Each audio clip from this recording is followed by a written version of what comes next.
Samuel Eto'o, Kantara, Cameroon national team, Santi Cazorla, Saudi Arabia national team, James Rodriguez, Morocco national team. When you cut good, you play good. Some of them, sometimes I challenge them. Hey, I cut you good, you need to score. After the game, they call me, hey, I score. My name is Hassan Saqa, I'm from Tunisia. I live in Doha. I started cutting hair when I have 8 years old only. When you cut someone good, people start to come to you.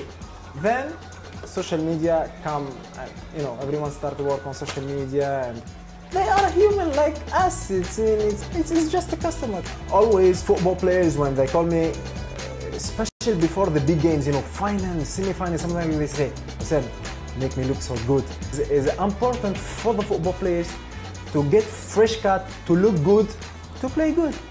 As a barber, I watch all the head of players in the pitch. You watch the game and his haircut is look good. Maybe if he make more skin fades, it will look better. If he grow his hair, it will look better.